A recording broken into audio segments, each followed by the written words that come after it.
Good morning, everybody. This is the Dirt Trail Running Podcast, where we like to spread kindness through community, talk about all things trail running. This is the Coffee with Coaches segment with Reese and Loretta. So welcome, Loretta. How are you Hey, doing today? everybody. I'm good. How are you?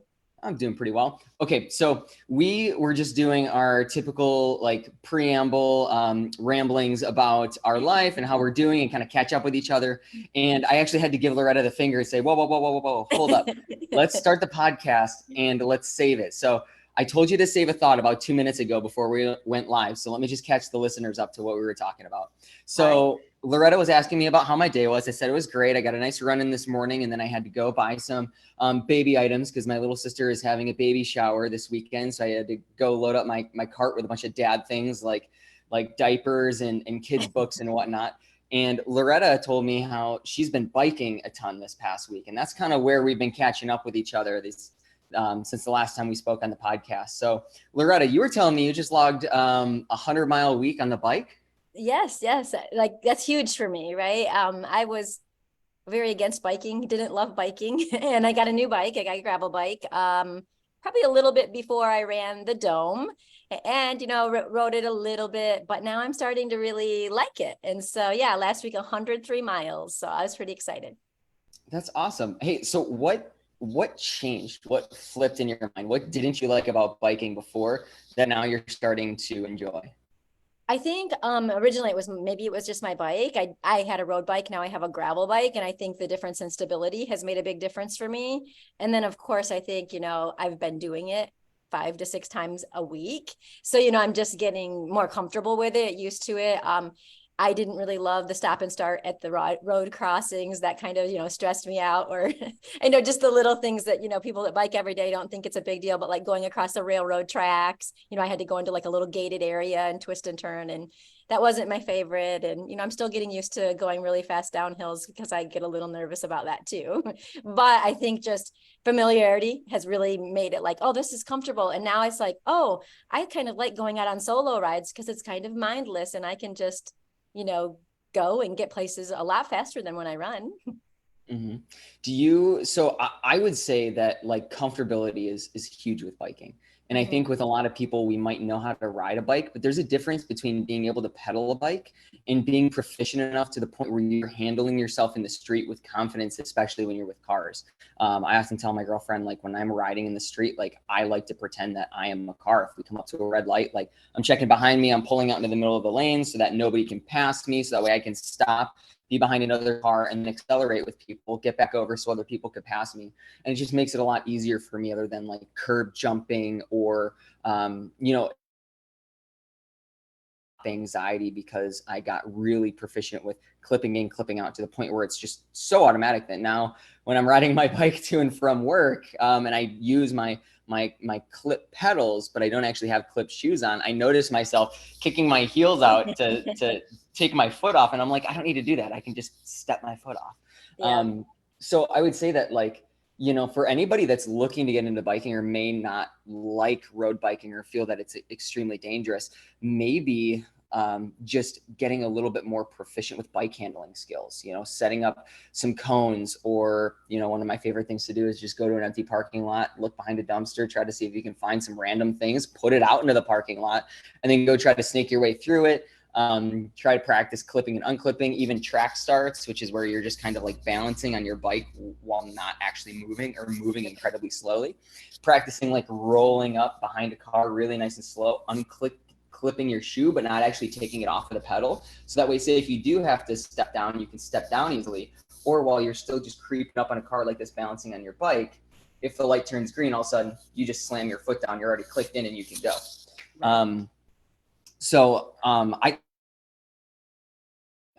And it's funny, there was one ride I took. We went out to Ornery Mule racing, and we went to the trail headquarters, and the doors were closed. Nobody was there. We kind of just, went to pop in and say hi. And behind the building was a dumpster with just some random things and pieces of metal and whatnot. And it's like, oh, cool. For like 10, 15 minutes, let's do like these cool little so for anybody out there, like think about it as like playing on your bike and not necessarily training. Right, right. And I think for me, I have a nice rail trail that I've been practicing on, so I'm not on the road so much. And I think it will make me more confident when I start getting on the road a little bit more.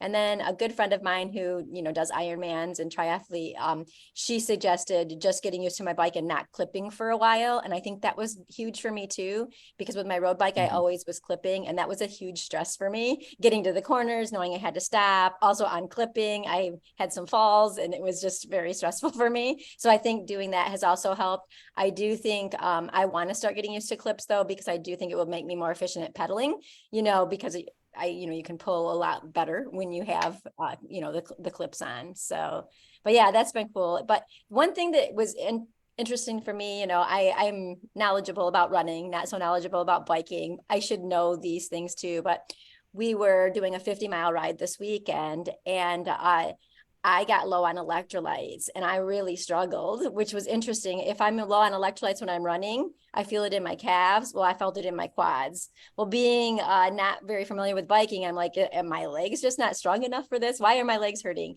And then I'm like, no, it's not. It's not like fatigue. It's, definitely electrolytes. And, when you're riding a bike, the wind is blowing at you. It's evaporating the sweat off you. So you don't realize how much you're sweating compared to when you're running. And so I think that was a big lesson learned for me. And the goal was we were just going to go from place to place and stop at the Mugs and Bops near us and just grab stuff as we went. And, I found myself grabbing salt packets from the subway and just taking down salt packets to get myself back, so I was able to learn about a lot about adaptability and flexibility on that ride, and was able to get myself back in, and started riding great again. And I'm like, wow, yeah, it definitely electrolytes. Yeah, I think it's really important to put ourselves, us athletes, into positions that kind of force us to grow, force us to problem solve, force us to change. Coop on his Coopcast on Spotify, check it out. Any ultra runners out there, you'll find a plethora of information. He talks about training camps and how training camps are really good psychologically for putting athletes in positions where they're facing problems that don't really occur in your typical like 2.5 hour long run. So if you have a training camp where, say you're upping your volume, or you do like a 6-hour run or something, preparing for like a 100-mile, sometimes problems for us ultra endurance athletes don't pop up until hour like 3, 4, 5, 6. The hard thing with running is that by hour 3, 4, 5, or 6, we have so much musculoskeletal damage from the eccentric contractions when you're running uphill, running downhill, even just running on flat in general, that, to ask somebody to do like a 3, 4, 5-hour run is a pretty big commitment, especially in recovery a couple days later. But the amazing thing about the bike is that since it's all concentric contraction, you can go out for a pretty long ride as long as you're familiar with the bike, and you can get all those same experiences of like, I think I'm getting bonky, like, I think my sodium is getting low, in like a 3 or a 4-hour bike ride, and then wake up the next day and be like, oh yeah, like I feel pretty good. I don't feel like I've been slammed into the ground, Yeah, absolutely. And especially too, when you're out on the bike, you can go so much further. So all of a sudden you'll find yourself 20 miles from home, like, oh shoot, I didn't bring enough food and I'm hungry. Like, go to the gas station, and what does your hand go for? When we put ourselves in these positions that force us to learn more about ourselves, then we can be more confident with our strategy, and we can be more confident and take only the essential things that we need for when we're doing a particular ride. So that way, like, we're not doing a 2-hour run and packing our, 10-liter pack full to the brim and weighing ourselves down. We can be a little bit more confident in like what we will need versus what we won't. Right. And I feel like just doing it has really put me out of my comfort zone, especially I'm doing a lot of rides solo, and that, I've had to learn and figure things out on my own. I have been thinking about how much this is going to help me in my ultra running races, just putting myself through, that task. So. Yep. For all bike haters out there too, I know there's a rivalry between runners and cyclists. There's a lot of crossover with endurance principles, especially central cardiovascular gains, such as just increase in stroke volume, increase in capillarization, increase in sweating and sodium retention. So it might be a different modality. It might not be something that you necessarily like, but there are huge aerobic gains to be had when increasing volume with the bike, because you're not really increasing a whole heck of a lot of stress either. So for anybody that's not familiar with the bike or who is interested, like DM us, and we'd be more than happy to talk with you about how you can fit it like in your running schedule. So I think that was a good intro to other runners for good cross training tips. So thanks for sharing your anecdote, Loretta. Sure. Thanks for asking. Okay. So back to the topic of today. Today's going to be a little bit more informal, not necessarily training advice, but we're going to talk about Loretta and I's biggest mistakes that we've had in some of our races and whatnot. And this is kind of coming from Natasha S. She hit us up on Facebook. She hit me up on Facebook and was like, yeah, like we would love to hear more about like sometimes in races that, where things didn't go to plan, where, like you hit a wall, or in this case, she asked me, she goes, yeah, we would love to hear more about the experience where you turned a 50 mile into 100K and like what went on in your head as you came back onto course and whatnot, and about that experience. So I think it would be cool to hear from, the coaches, like our biggest mistakes, because I firmly believe that we learn through our darkest moments and it makes us better athletes. So I'm glad that you're willing to discuss this, because sometimes these topics are a little bit touchy because nobody ever wants to seem like they don't know what they're doing or they made a bad mistake, right? But I think that like owning it, reflecting on it, and gaining the lessons that we need to gain so that way we can move forward in the future as smarter athletes and human beings is pretty important. So, we talk a lot about training here, and this might be like a more broad question, so you can take this as you will, Loretta. But what is your biggest training mistake, and for what race were you preparing for? Okay. So I think, first of all, I kind of want to go back and, just share too. I feel like every race, every run that we do is a learning experience that you can carry forward.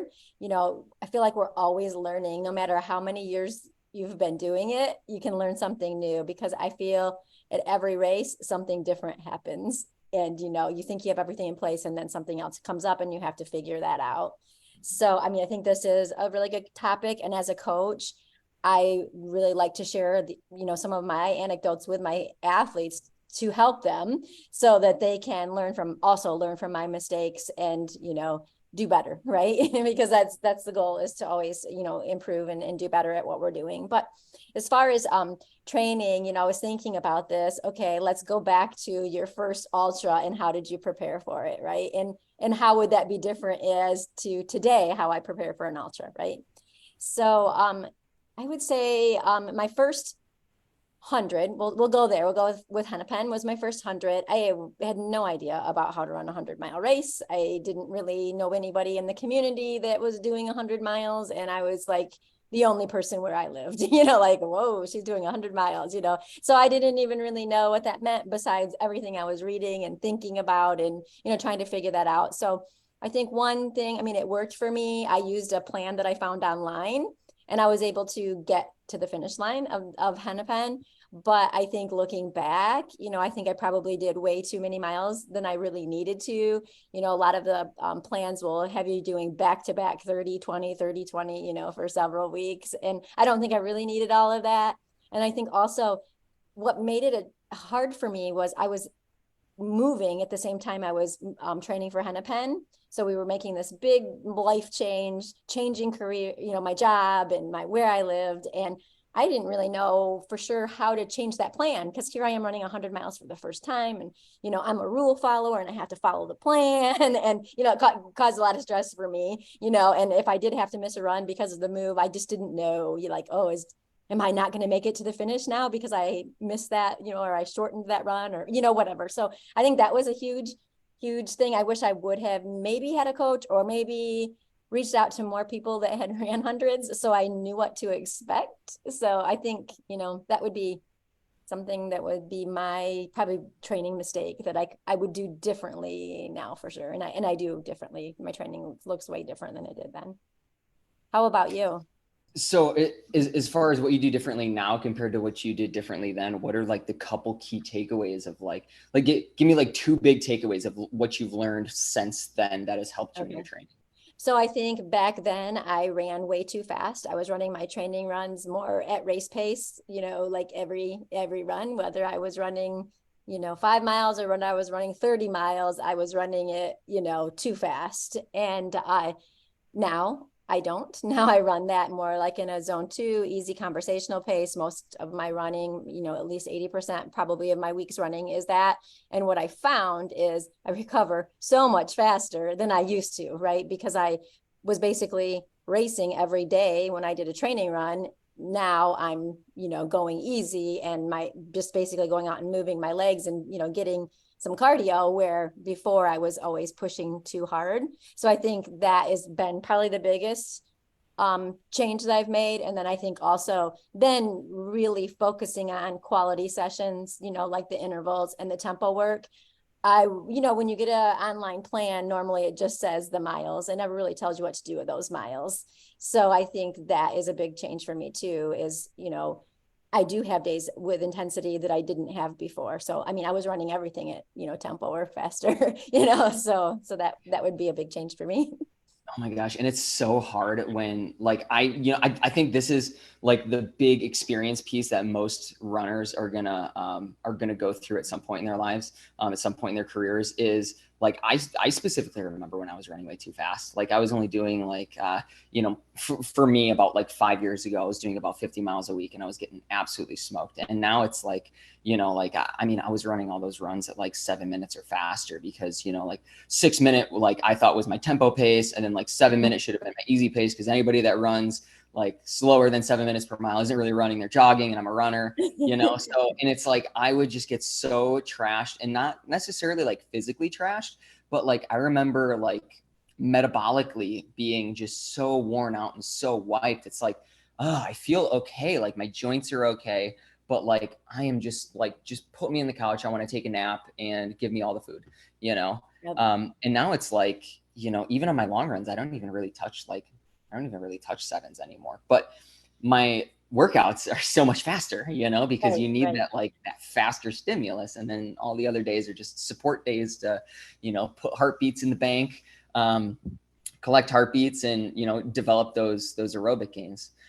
So yeah, I think that's huge. And I think the more that people talk with a coach or talk with somebody about like, hey, what should this easy feel like? Or what are some signs that I'm going easy enough? Or like, hey, maybe let's look at heart rate, or let's do some other like metrics. Let's have you run like a 30-minute like time trial or something like that. Let's look back at like your previous race performances, and see about like, where is your easy pace or your easy effort, easy effort, keep the effort easy, and then let the pace just be what the pace is going to be. Right. Because I don't know about you, but when I was running, I did at that time, I was doing all of my stuff around 7:30 pace. So we were close to the same thing. Like everything's going to be like 7:30, 30 miles, 5 miles, 2 miles. It doesn't matter. Right. But it was like kind of like, how fast can I run those miles versus, what was the benefit of those miles? I think so. Learning and understanding the reason why you want to go into those different zones for training, I think has been a huge piece that really helped me a lot with my training. I'm not sure I knew back then that it was exhausting me so much as when I made the switch, I realized, wow, I can run and I can do stuff all day long and I'm not like dead. I don't think I realized that. I just think I thought that's what you did, and now I realize that it's not. And then it makes it, I feel like it helps with injury prevention, because you're not pushing yourself every day so hard. Recovery, you can increase, I think, the volume more because your body's able to handle more because you're not doing it at such high intensity. And I think life quality too just increases because, you can go for your run and you can wake up early. You can go for a run in the morning. You can come back home. You can not be like falling asleep at 3 o'clock. You can be a better worker. You can like show up for things like, yeah, for sure. Like these things aren't ever physically easy. Like we're going to have some soreness. We're going to have some fatigue. We're going to have some points in our training where like, but for the most part, it's not going to be every day. It's not going to be every week. It's not going to be every month. It's not going to be this ongoing perpetuation of like, oh, I just feel dead, Yeah, I think that's an amazing takeaway. So thank you for sharing that for sure. Mm-hmm. I would say, so like my brain goes two different ways. And I think of this, I think my biggest like overarching training principle mistake would have been like the same thing that you said. But maybe let me change it a little bit too, as far as volume goes. Like back when, like in my early 20s, I was doing a bunch of hiking, I was doing a bunch of bicycling, I was doing a bunch of skateboarding, and I was doing a ton of running. And I thought about those as like separate buckets. Like, oh, I didn't work on my bike yet, so like I need to like go out for a bike ride, or like, oh, I didn't get my like X miles in for the week or whatever, so I need to go for my run. And then I was like, oh man, I haven't been skateboarding in a while, and I really want to go out with my friends, so I'm going to go out with my friends today. And then that just leads to burnout, and it leads to fatigue, because we need to think about this concept of allostasis, which is just all of your life stressors. I mentioned this before, but you can't just separate like, oh, I need to work on my bike, I need to work on my swim, I need to work on my run, I need to work on my skateboarding, I need to work on my hiking legs, like whatever it is. These are all stressors that lead into your fatigue level. So a lot of triathletes see this too, like it's hard programming for all the different disciplines. So of course, if you emphasize one, that means time is taken from a different area, right? If you focus on just the bike, you're going to be slacking in your running and your swimming. So I think, for people that are out there and are multi-sport athletes, or like to do multiple things, like your athlete who we had an example a couple of weeks ago, who was a tennis player who wanted to BQ, all of that, is look at all of these different factors that you have in your life.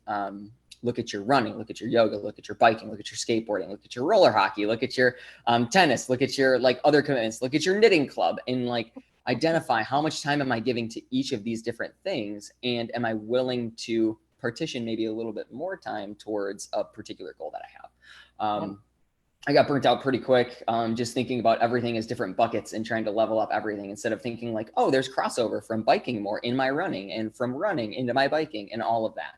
I would have made a lot smarter decisions, and definitely would have like burnt out in my early 20s a lot of the time if I would have done that. As well as like at that time, I was going way too hard with everything. I ended up getting bilateral knee tendinopathy because I had extreme muscle imbalances. I had zero hamstring or glute strength, and I was all quads and all the things.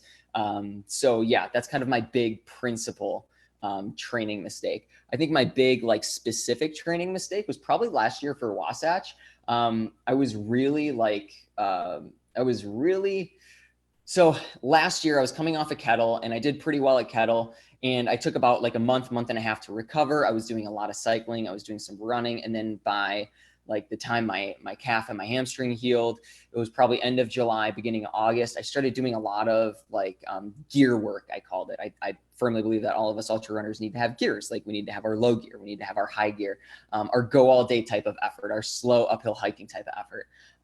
And I mean, living in Milwaukee, like I found a local hill that was probably only like 40 foot tall, and it was super steep, probably like a 45% incline or so. It was nasty steep, but it was so short, and I had to do so many repeats on it that like I wasn't ever getting the like consistent climbing type of stimulus that I needed for Wasatch. When, there were some climbs in Wasatch, it's like I'm literally just going up for like 3 hours, 4 hours, so like specific, and of course that race had altitude and everything too. So I went on that race too hard, but that's a race mistake, a training mistake. I would say that last year, I definitely should have invested at least into a $10 a month Planet Fitness gym membership, got my butt on a treadmill for a couple hours. Of course, it's never fun, it's never great. But of course, we need to ask ourselves sometimes in training, if it's not fun, is it worthwhile? Is it going to help me in some way? And if it is, then I can suck it up every once in a while personally. And this is where you have to weigh out your personal loves versus, what things are worthwhile. So that's why I always ask my athletes before I program, like, uphill treadmill workouts. I call them endless uphills, where we'll do some uphill at a steep climb, and we'll be hiking, and then we'll go a little bit less steep, but we'll be running a little bit, and then we'll just alternate between the two. Those are pretty mentally draining, just sitting on a treadmill at incline for like an hour, hour and a half, 2 hours, whatever it is. So I always ask people, like, is that something that you're interested in, or is that a hell no? If it is a hell no, then okay, let's try to manipulate other things so that way we're getting in like the hill climbing that we need. So yeah, that's a very specific racing mistake that I made last year for sure. So grand takeaway from me moving forward is, let's look at race profiles. Let's see like, hey, how long is this climb, and how fast do I think I'm going to be doing it? Like if I'm going to be doing this climb for about 2 hours, like, oh man, like I need to get my climb legs in order. And sometimes that's just not as simple as repeating a 40-foot hill up and down like 100 times. It's let's just sit in with that uphill effort. So that way we can gain the economy and the aerobic power that we need to have a great race day. Yeah. I like, some of the things you said I really like. I also, when I first meet athletes, like to learn about what else they do outside of running. So I can look at their stressors, especially if they're physical activities, so that we can balance them the best that we can. So we don't have a bunch of high intensity things. Let's say they're doing, a hot yoga and maybe CrossFit and, blending all of those things in so that we're not having too much in that high intensity zone and not having a good balance with also the lower zone too. So I think that that's something, I always, talk about. It's not that you can't do those things, but we need to figure out what they are so we can blend them nicely into your weekly training plan. So it, works well for you. And then also the piece you mentioned about, climbing, I think I like what you said that, either you like it or there's a reason I think that it's going to benefit you, right? And I think a lot of times people don't want to step outside of their comfort zone and do something new or different, such as power hiking on a treadmill, because I'm a runner and I don't really hike, and kind of framing that your mindset to see how that's going to benefit you for the race that you've picked out, or I only like to be outside running or being on the trails. Well, that's great, but if those aren't going to give you what you need, that stimulus you need to make you ready for that race where you're going to have maybe it's a mountain race and you don't have mountains to climb, we might have to make some adaptations to help you get successful. So I like the way you framed that, because it might not be something that you love, like being on the trails, but it might be something that's going to help you get there on race day. And we might have to do some of that stuff. Yeah. For people that don't listen to Coop's podcast, definitely don't turn ours off, but definitely check his out too. But he he kind of breaks down, especially in his earlier podcast with these ultra marathons, how much we are hiking. And a good way to conceptualize this is, let's say you run 100 miles and you can roughly say that, okay, I'm going to be hiking about 40% of this race. Then if we really wanted to get specific, why don't we spend 40% of our training practicing hiking? Because we can get efficiency and we can get aerobic gains from hiking. So we can hike steeper hills with better form. It takes less toll on our muscles, and we can do it at a lower heart rate because our body's just more economic with it. So I guess like a big thing for me in reframing like racing and running is, instead of thinking like, oh, I'm going to be running a 100-mile run, I think to myself, I'm going to be doing a 100-mile traverse or a 100-mile trek, because you need to look at what is that environment going to throw at you? What type of terrain is it going to throw at you? And then how do I best prepare for that? If I'm only going to be running, like at Wasatch, like I was running probably 50% maybe of that race. So it's like, and I tried to replicate that in training. Is like, hey, let's get out there and let's do one day of speed work, and then we'll do a bunch of days of that low gear work where it's like I'm just on my feet, I got my poles in my hands, I'm getting my pack on, I'm getting everything used to myself on my body, and then I would have a long run where I would try to emulate the demands of the course, So but yeah, I mean, like that did me so far, but if I was going to put the time in to think like that, then maybe at least like a handful of times, maybe 2 to 3 times in that big build, I should have just gotten on a treadmill for a long sustained climb. Mm-hmm. So it doesn't have to be all the time, but at least exposing your body and exposing your mind to what it's going to take is a good trick for preparing yourself for race day. For sure.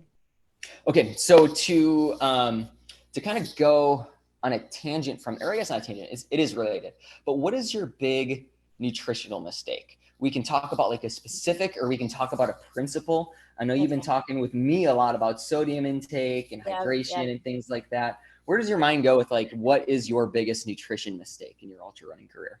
I would say my biggest nutrition mistake, I think it's, I go in with a plan. It's not following the plan once I get in, I think is my biggest mistake. Like I know what I should be doing and how I should be taking things in, but then I don't follow through with that plan when I get out there. Right. So I think it's important to go in with an idea, also listening to your body, but just listening to your body can also get you into trouble, so kind of knowing what you need. I think if I wanted to go specific, we could talk about Desert Solstice.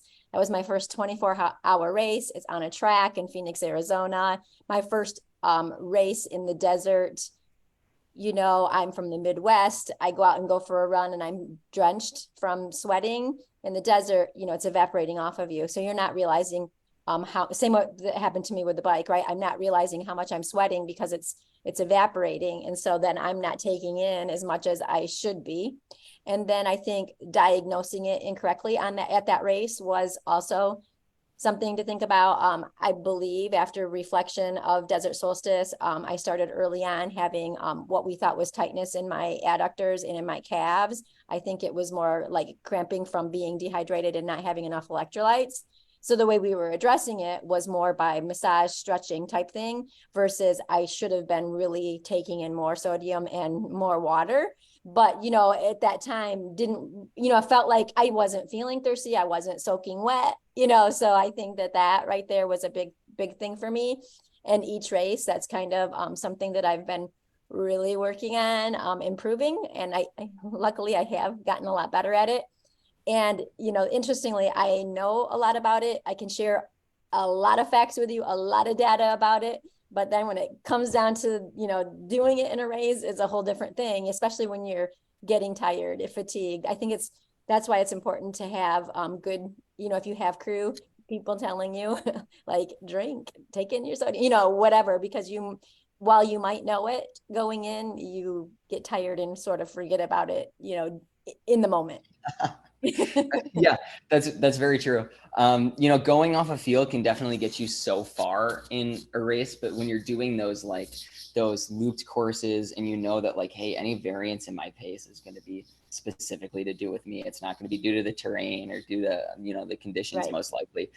So that's where like titrating that down to a T is important. But I can sympathize with that, because when I'm out running, I'm like, I just want to be not giving a care in the world and be outside and be with the trees and just sip my water and, take in my electrolyte every once in a while. But yeah, when we're preparing for these big things, it would definitely behoove most of us to, take a look at like, hey, what are we actually getting into? Or what are we consuming? I started going through my athlete roster and just shooting them emails. So everybody knows, that's an athlete of mine on Tuesday. If I'm not really too precise on like knowing myself, how many calories is my athlete taking in per hour? How much electrolytes are my athletes taking in per hour? I sent them an email so that way I could keep track of it. So that way we could start to titrate this down, because one athlete in particular, his name's Mark. He's a great guy. He's a hard worker. He's a dad. He is a businessman. He's killing everything at life. He was on a treadmill in the gym doing an uphill workout because he's preparing for another race. And he was like, yeah, man, like I just can't get my heart rate up. Like I think it might be due to other medications that I'm on. I'm gonna ask my cardiac doctor. So we did, and the cardiac doctor was like, no, like you should be all good to go. Like those medications don't really interfere with your stroke output or anything else. So Mark was just like, man, I just don't get it. What's going on? So as we were talking a little bit more, he was like, yeah, I lost 6 pounds during a less than 2.5 hour run, and like 6 pounds on anybody is going to be a heck of a lot of water to lose, So I was like, how much did you actually consume? He was like, 1 liter. 1 liter in 2.5 hours is probably going to be not enough for most people. I know for me, it's definitely not enough for like a 2 hour long run, even if the weather is fairly, fairly good. So, and then we were asking like, okay, like how many electrolytes are you taking? So we can then kind of go through and say like, okay, we need to get about this many milligrams per liter that you're drinking. So that's a good way to start to titrate it. I always tell my athletes too, it's better to err on the side of a little bit lower in consumption on sodium when you're starting to tinker with things, just because, the signs of low sodium are going to be like puffy fingers and maybe a little bit of brain fog, and maybe you get a little bit of sloshing in your stomach. I also start to feel a little bit of throbbing in my legs when I start to get low on sodium. That's like my legs feel my effort feels harder, right? My legs are starting to feel like they're a little throbby and my effort feels harder. And that's my sign like, okay, we got to do something. And there's a lot of anecdote of people, thinking that they're low on sodium and then taking in a large amount of sodium all at once. And that's when you get the diarrhea, you get the uncontrollable puking, you get the dizziness. stumbling, not being coherent. So I always tell my athletes like, hey, whatever you're doing right now, if you think that it's low, let's only increase by like an extra like 100 milligram per liter, which is a very small amount, but let's just like see how that feels. Some athletes I might bump up just a little bit more, but staying within average recommendations of getting in between 300 to 800 milligrams per liter. Yeah, so that's a personal thing that you got to start to titrate out. Right. Yeah. And I mean, that's a huge conversation I have with my athletes, because I feel like in ultra marathon, nutrition and hydration are the big makers or breakers of races, right? Making sure we stay on track. If we start to fall off track, can we figure out how to get ourselves back on? Because it's really hard when you get into deficit to start digging yourself back out of that. I mean, it can be done, but you need to be ready to adjust and adapt, I think, to and get you to that point. So I like to have that conversation. I usually definitely anything over 90-minute workouts, I'm having athletes practice it as if it were race day.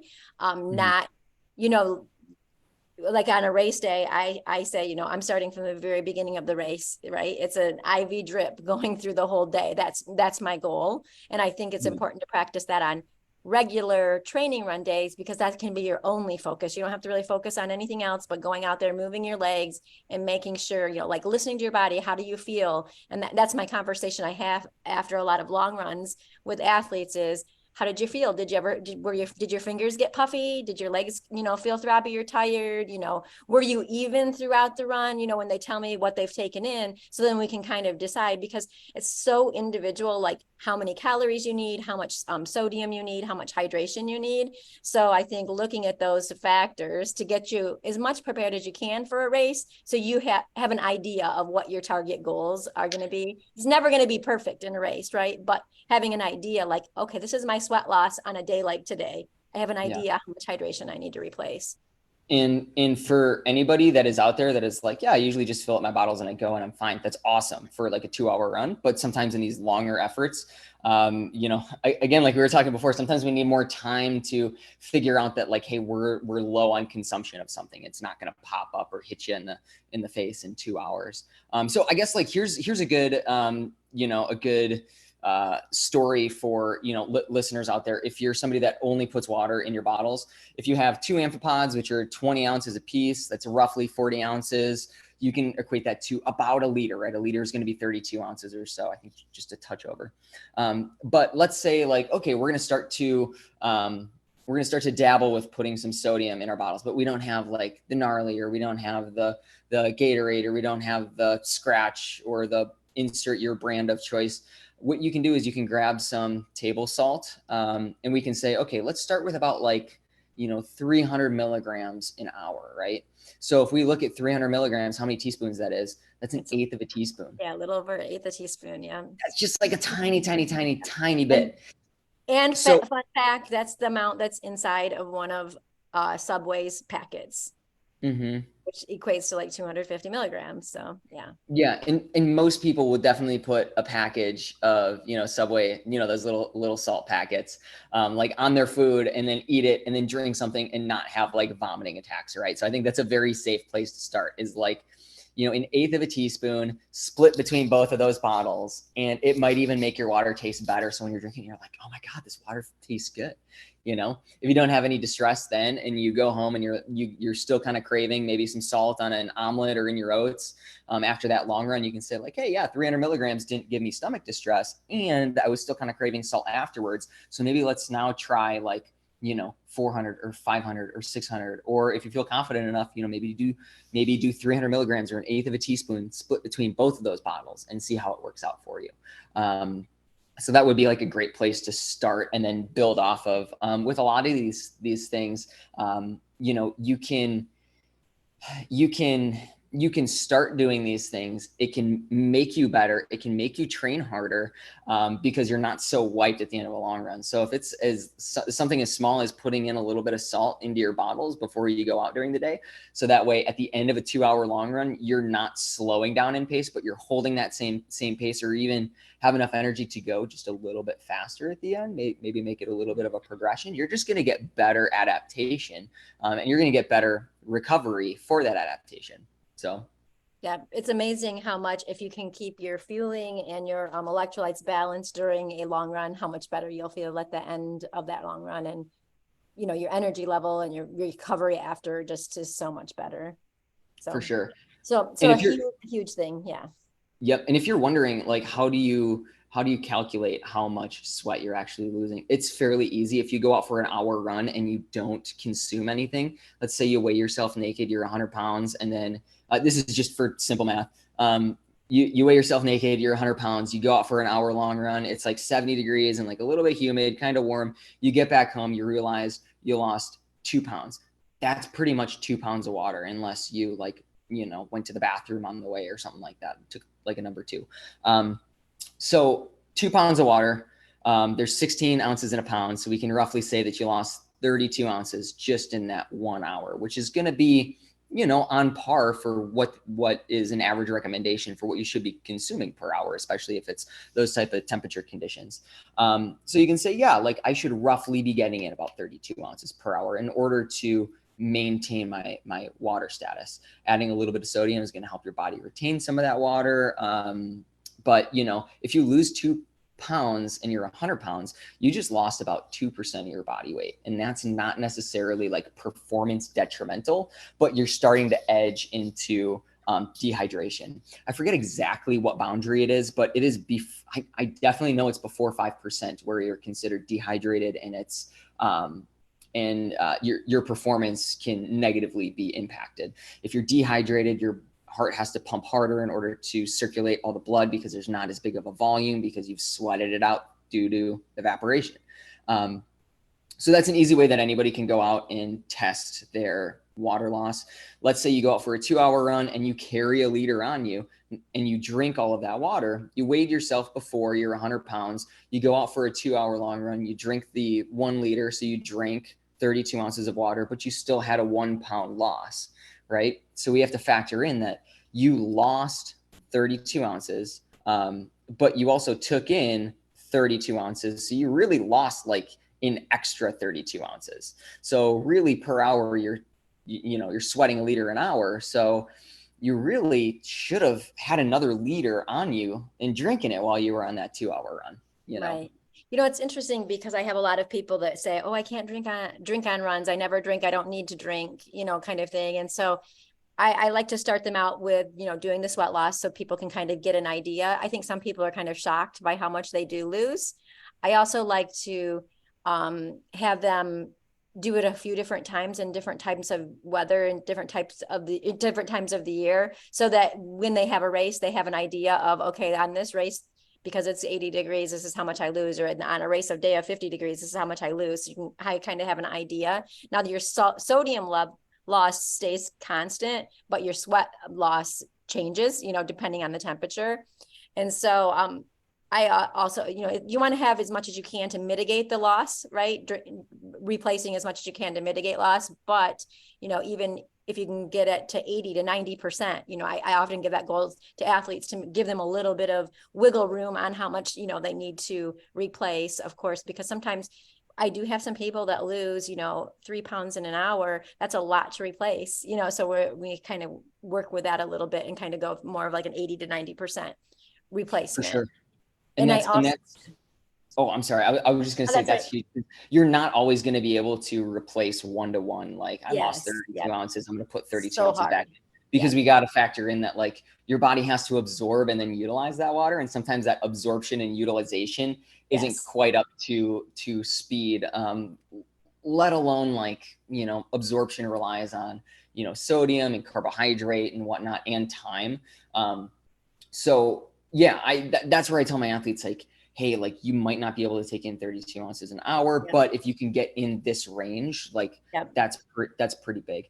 And they've even shown too that like, there is a performance enhancement when you are a little bit lighter, but not necessarily dehydrated so that it affects your performance. So they've shown in marathoners, if you're perfectly hydrated for the entire marathon, technically you are carrying water weight that you then have to, lug around. But there is no, as far as I'm concerned, there is no adaptation to dehydration. It's not like if you go out and you don't drink for 1 hour, then eventually you can build up to just never having to take a drink while you're running. So that's something that you really don't want to play with. And it definitely like makes more sense to, on your shorter and even on your longer runs, start to play around with those numbers. If you don't want to do all of the scientific stuff too, like you can always go based off of anecdote. Like, that's what I always do with my athletes is, like how much were you taking per hour? And then, okay, so you were taking X amount per hour. Did you feel like you wanted to put salt on everything afterwards? Like, oh yeah, like I definitely wanted to salty things afterwards. Okay, so maybe we're not, drinking enough during or having enough sodium with our liquid during the run. Or, that athlete told me, Mark, he goes, yeah, like I'll pee maybe once in 9 hours in a race condition. And I'm like, every 9 hours, like at the very most, like, like you should have to pee at least every 4 hours, like preferably like around 2 to 3, just like in normal living conditions. And then while you're out running, you can take a look at your pee. If it's super clear, but you've been drinking a lot of water, maybe that means you don't have enough sodium, for your body to hold on to that water. So there's anecdotal ways to titrate this out. If you're like, yeah, it's scales, pounds, all that stuff. Like I'm not really into it. So that's fine too. But you can always talk with us or email us or start working with us as athletes. And we'd be happy to talk about that further. And I just want to say a little side note, kind of veering off, but something that I hear a lot from athletes is, we talk about heart rate, right? And we're talking about using that as a loose guide, but really looking at rate of perceived exertion. But on days when it gets really hot, I'll get messages from athletes that their heart rate was really high. One of the reasons is because we're getting dehydrated or our electrolytes are off. It can increase your heart rate. So, that's why we also want to look at rate of perceived exertion when we're thinking about our pacing for, doing our running. Yep. And that, so scientifically, if somebody wants to go and learn about this further, that's called cardiac drift. So the longer your effort goes on, the higher the heart rate is going to be, just either because of dehydration or you have systemic damage, skeletal muscular damage. So it makes it harder for the other muscles to contract. Therefore, they need a little bit more blood flow and oxygen. But yeah, a primary reason for cardiac drift is that dehydration. So if you notice, like I notice this on my hour-long hot runs at work, it'll be like 85, like 90 degrees. I go out, I don't have a water bottle on me. That's fine. I personally know that like if I do that, like I won't be dehydrated during the run, but when I get back, like I should definitely rehydrate really well. So that's something that I personally know about myself. But I do feel that at the like 15 minutes before the end of my run, so like 45 minutes in, I'm like, man, like at this pace, my heart rate's like a good 10 beats higher, and you definitely don't want that happening in a race. That's for sure. So, but yeah, I guess, to go off of that, I think conceptually, my biggest nutritional mistake is, when I first got into this, like, fat burning was all the rage. And I thought to myself, like, oh, hey, like, I don't believe in intermittent fasting or anything, but like, if I go and I run and I teach my body, like, like if I don't bring anything to eat and I just teach my body to like, quote unquote, like burn my fat stores, like I'll be a better endurance athlete. And that's absolutely not the case. There are some anecdotes. There's public figures out there who, talk about like fasted training. There's even, stories of a 100-mile run done with absolutely zero food, just electrolytes and water. And that's all awesome. And there's definitely exceptions to that rule. But I think the bigger overarching principle that I've learned over the years of endurance sport is that you have to fuel the work in order to put the demands on your muscles to mimic what it's going to be like at the end of an ultra marathon. So when I was doing that fasted training, sure, I'd go out for like 2 hours, but like an hour in, I'd be like, damn, I'm so hungry. I'm moving so slow. I'm getting bonky, and it would kind of get dangerous. And I think to myself the whole time, like, oh my gosh, I'm bonking so hard. I'm becoming a better endurance athlete. I won't hit this bonk when I'm training or when I'm racing. And that's not the case at all. Like, you want to be fueling the work so that way when you get to the end of your long run, you're still able to hold pace, if not go faster, because you might be increasing like your quote unquote fat burning a little bit more, and that's awesome. But being a better fat burner doesn't mean you're going to be a better athlete or have better performance, because if you're training slower, how are you going to expect your muscles, your skeletal muscular system, your tendons, your ligaments, your joints to be able to handle faster racing? If you're training slow, you're going to be slow, because that's the way that your body wants to then run. It adapts these patterns. And your body's not going to know like how to go downhill quicker. It's not going to know how to handle the flats faster. And you're missing out on opportunities to experiment with how you can actually like fuel for the race. So that's one big thing that I would recommend to everybody out there, like whether, you're just trying to increase your time or whatever. Definitely fuel the work. A big thing too with dieting with people that want to lose weight is they'll think like, oh, I'll do a bunch of this like cardio exercise and I'll burn a bunch of fat because I won't eat anything. It'll be like an hour, hour and a half, 2 hours, whatever it is. But at the end of the day, like when you are being an athlete and you are running, you need to fuel the furnace that's burning inside of you. That is for sure. So the run is not the time to be dieting or to be decreasing your calories. That is a time to be fueling the work. If you're looking to, cut weight, or if you're looking to alter any dietary changes, the best way to do it would be to increase the quality of the foods that you're eating out of the run, for sure. So look for those little ways where you can go for lean meats, you can go for, complex carbs. But during the run, like fuel the work, get the calories in, because if you can do that and you can feel good during your runs, then you're going to be able to train your body to handle the demands of what you want to do on race day. Oh, that was a good rant. Awesome. Okay. That was on my mind for a while. I was thinking about that when we were initially talking about this episode. So yeah. And I dabbled in that for a while too, the fat adapted, and yeah. I made those.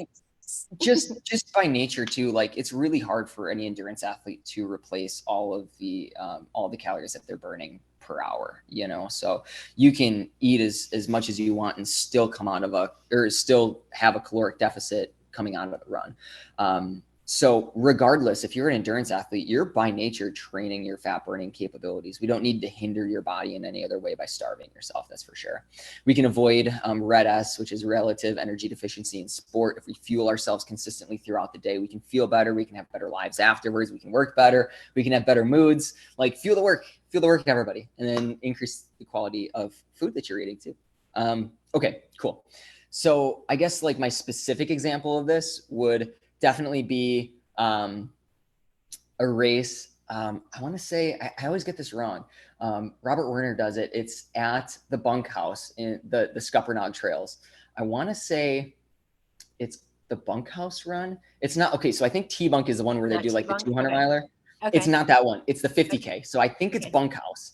But it's the 50K that happens in May. I was in school, and me and my buddy, for our like capstone nutritional sciences project, we decided to develop like a sports nutrition drink. We called it Greasy Peel. So my buddy, his name's John Swart. He's going to be a DPT pretty soon. He's an amazing guy. I try to keep up with him as much as I can. He's fantastic.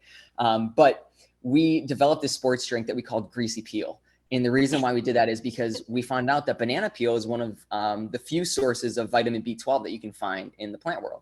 So we boiled banana peels in water and then strained the water, because B12 is a water soluble vitamin. So our thought was, we'll boil all this B12 into our drink, and then we'll cool it down. We'll add some sodium. We'll add some, carbohydrates to it. We'll add a little bit of protein just to delay muscle damage during a race. And I had never trained with it. So I don't know what made me think that like, oh, come the day of a 50K, like I can go and use it and have no stomach distress. And at this point in my life, like I was biking to all the races that I was doing, because I was doing a bunch like within like 15 to 20 miles of my house. So I would always like to go into races with a couple miles already on my legs, and just, use the race to just like try really hard. And I ended up trying way too hard, and the drink just sloshed around in my stomach so much that like I ended up vomiting on the trail. Like I was stumbling around, I was walking. I'm so thankful that it was a loop, because there were many times where I was like, I don't even think I'm still on trail. But then I was just waiting for people to pass me so that I knew I was still on trail. I was like, if there is any longer than like 20 minutes from somebody like coming up behind me and passing me, then I know I'm off trail. So that was super dangerous. And the good anecdote there is just train with what you're planning on racing with, and maybe don't develop a product called Greasy Peel. Spoiler alert, but it absolutely went nowhere. We Man, we're not going to find that on the market somewhere. the idea. You can't find it on Amazon no matter how hard you look. Don't worry about it. I have the original recipe if anybody wants to have a stumbling puke fest in the woods. I highly don't recommend it. But yeah, so try what you're going to race with for sure. I would have had a much better race. That's a good one. And then I do kind of want to get to, like your worst racing mistake. So I know we're getting a little bit short here on time, but maybe we can make this just a quick shot. Like, what is your worst racing mistake? What blew you up? What took you out of a race? Well, I'm going to go with probably my most recent worst racing experience would be Canal Corridor. So I had a great race going. I came into 50 feeling, what I call fresh, and I came into 100K feeling good.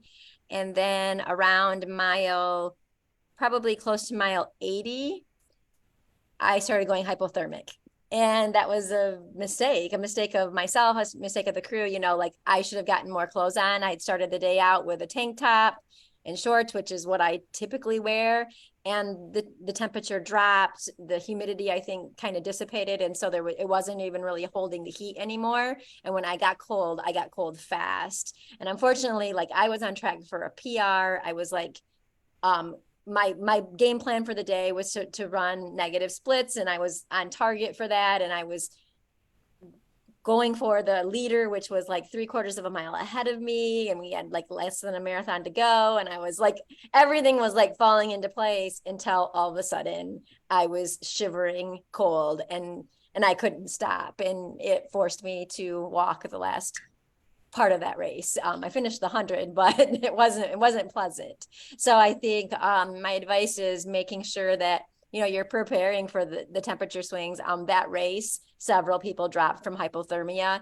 It wasn't that cold. It got down to like maybe the 30s, but it was enough from having sweat from the day and not having enough clothes on that my core temperature just dropped. Also late in the race like that, I think there's a bigger chance of your core temperature, dropping. It's hard to dig yourself out when you get so cold and everything gets tight. So that was probably one of the biggest mistakes that I'm like, really, why did, and I'm kind of stubborn late in the race and tired and don't really listen, like why didn't I think to grab something, but just didn't. Yeah, that's amazing. And that brings up memories of when I was in the Grand Canyon with my buddy CJ last year. Like it started with, 20-degree temperatures, and then it went to about like 100, 110. It was beginning of May, pretty hot day. You're in the box of the canyon, all the heat's radiating off the rocks, off the floor, like you're super hot. And then by the time like 17 hours later, we had done the double crossing of the Grand Canyon, we were hiking up our last like 30 minutes up the south rim. The sun was setting. It was beautiful over the canyon, but it was all of like maybe 60 degrees, like 50 degrees, perfectly average temperature for most of us, and even pleasant running weather for most of us around here. But after an entire day of physical exertion, baking, getting sunburnt, just being out in the elements for so long, sometimes the temperature on your thermometer does not reflect what's actually impacting your body. And let me tell you, that 50 degrees, 60 degrees never felt so cold. So I think like when it comes to the temperature, especially as we're heading into this will be more pertinent, I guess, once we hit the fall races, when it's like 80 degrees and then it goes down to 40, like in September it can sometimes, in October, or 80 to 50 or 70 to 40, whatever it is. Like that's a huge swing in temperature that you got to be prepared for. So word to the wise, I think that's amazing, Loretta. Yeah. So this one comes back to Natasha's question. My biggest racing mistake was probably, I would say, not intaking enough fuel during the Glacial Trail 50. It's a fall race. I did that one a couple years ago, maybe like 3 or 4 years ago now. I forget how long ago it was, maybe two, it might have been more recent than that. But anyways, so I was running first, second with this other guy. We were having a good time. We were just kind of leapfrogging each other. And I just really wasn't in tune with when I should be eating, you know? So I kind of lost track of time. It was foggy in the morning. It was dark, you know, and he had leapfrogged me, and he was just ahead of me to the point where like he was just around the next turn on the Ice Age Trail. And this section of the Ice Age Trail in the Northern Kettles is very windy. So somebody could be like 20 paces ahead of you, and in certain sections, like you wouldn't really notice it, you know, or you wouldn't really see them. So he got ahead of me. I, you know, was a little bit bonky at that time, not super energy depleted, but enough to the point where like I just wasn't paying attention to landmarks. I wasn't paying attention to where I was going. I got into the out aid station. So it's an out and back race. I got about 25 miles out. Refilled all my bottles, was a little bit bonky, started running back, and was like, I got to catch him. I didn't spend enough time at the aid station to kind of like, you know, get my wits about me again. I was like, I got to catch him. I can't let him be more than one turn ahead of me.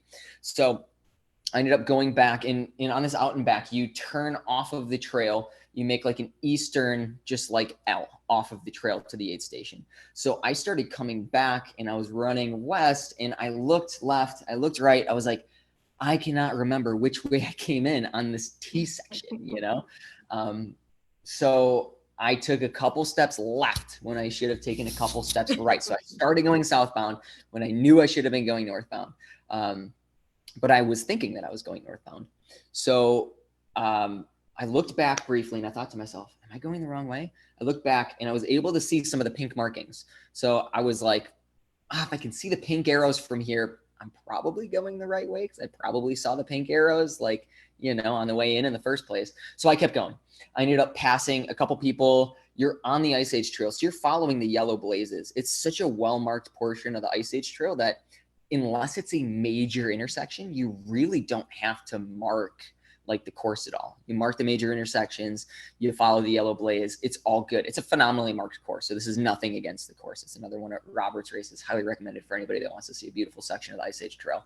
But I kept following the blazes, and I was like, he's just a couple turns ahead. He's just a couple turns ahead. So I started feeling better. I started laying the hammer down a little bit more, and I'm passing people, and I'm like, man, I haven't seen a pink ribbon in a while, you know? So I asked some people, I was like, hey, am I going towards Mothia Lake, which would have been the northbound section? And these two girls were like, yeah, it's just up ahead. Keep going. I was like, okay, interesting. I didn't really believe them, but I was like, I kind of have no choice because I'm already like 45 minutes into this direction. So I kept going, and then I hit a road crossing with a bridge, and I knew that like, hey, this was not the right way. I was like, there is no way that I missed this gigantic bridge on the way out, no matter how hard I was bonking.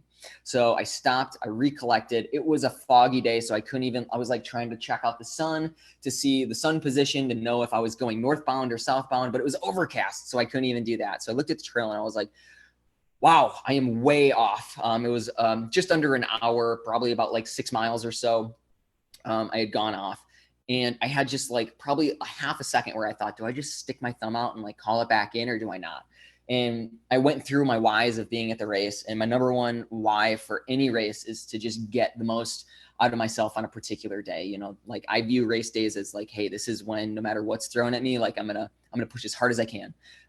So I realized, you know what, like my main goal is to just see what I'm made of. And this is a huge test in mental endurance and mental fortitude.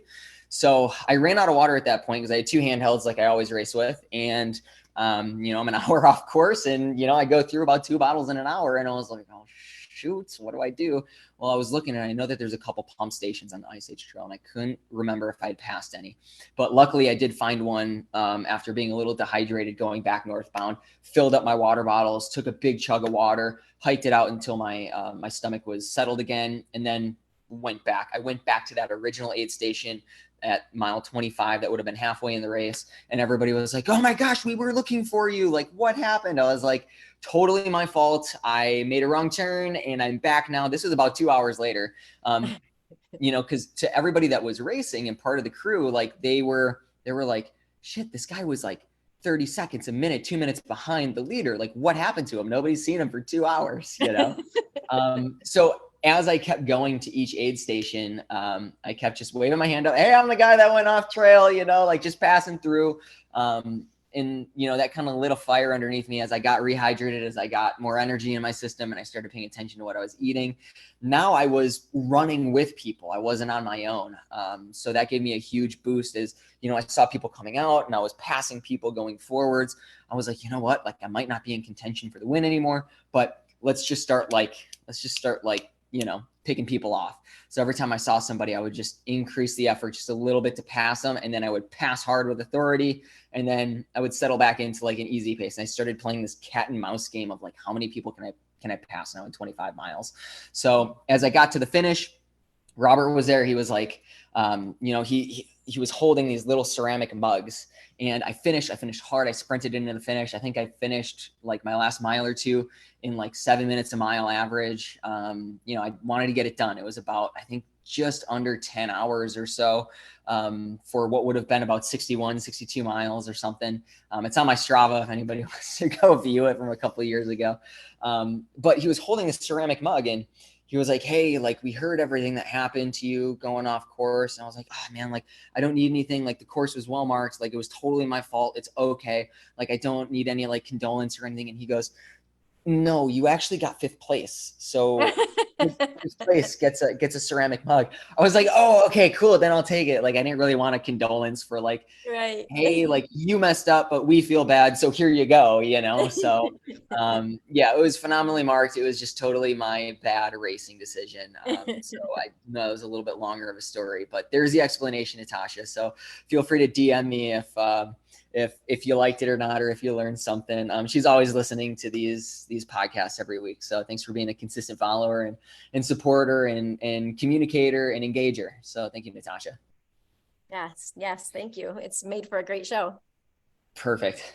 Well, Loretta, I think we covered a lot of great mistakes We did. and then ways that you can kind of come back from them, right? Right. So whether it's training, whether it's nutrition, or whether it's just big racing mistakes. Thank you for sharing some of your weaker moments so that everybody can learn. Thank you everybody who likes, subscribes, follows, participates in discussions, is there for group runs, all the good stuff. So we appreciate it greatly at Ornery Mule Racing, and we're looking forward to more engagement in the future. Is there anything else that you want to close off with? No, I think that you've wrapped it up pretty well. Just know that we all make mistakes. We all learn from the mistakes, and that's how we get better. Absolutely. So don't take it too hard. This is just another stepping stone in everybody's athletic performance and careers. So go out there, try not to make mistakes, but when you do, learn from them, and let's all grow. All right. That's See you later. Take care. Bye.